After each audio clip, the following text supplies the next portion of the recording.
Sydney test ఓటమి అనంతరం భారత కెప్టెన్ రోహిత్ శర్మ ఈ విధంగా చెప్పుకొచ్చాడు. ఈ ఓటమి తీవ్రంగా నిరాశపరిచింది. ఏది ఏమైనా చివరి వరకు పోరాడాలనే ఉద్దేశంతో బరిలోకి దిగాం. దురదృష్టవశాత్తు పోరాడలేకపోయాం. చివరి 2 సెషన్లు అంచనా వేయడం కష్టం. కానీ ఓవరాల్గా ఈ మ్యాచ్లో పుంజుకునే అవకాశాలు మాకు వచ్చాయి. కానీ మేము అందిపుచ్చుకోలేకపోయాం. ఓ దశలో ఆస్ట్రేలియాను 6 వికెట్లకు 90 పరుగులకే పరిమితం చేశాం. పరిస్థితులు కఠినంగా ఉంటాయని మాకు తెలుసు.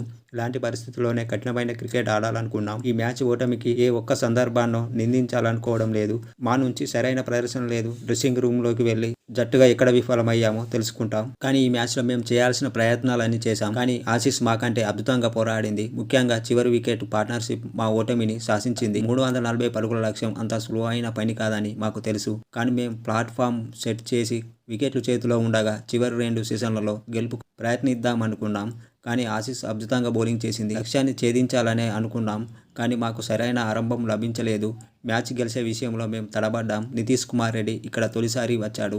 ఇక్కడి పరిస్థితులు చాలా కఠినంగా ఉంటాయి. అయినా అతను అద్భుతంగా ఆడాడు. అతనిలో అసాధారణ టెక్నిక్ ఉంది. ఈ స్థాయి క్రికెట్ రాణించే సత్తా అతనికి ఉంది. భవిష్యత్తులో అతను మరింత మెరుగ్గా రాణిస్తాడని ఆశిస్తున్నా. టీమిండియా మేనేజ్మెంట్ నుంచి కూడా అతను మద్దతు ఉంటుంది. బుమ్రా అద్భుతంగా బౌలింగ్ చేశాడు. అతన్ని కొన్నేళ్లుగా మేము చూస్తున్నాం. అతను గుణాంకాల కోసం కాకుండా జట్టు విజయం కోసం ఆడుతాడు. దురదృష్టవశాత్తు అతనికి ఇతరుల నుంచి సహకారం లభించలేదు అని రోహిత్ శర్మ మ్యాచ్ అనంతరం చెప్పుకొచ్చాడు.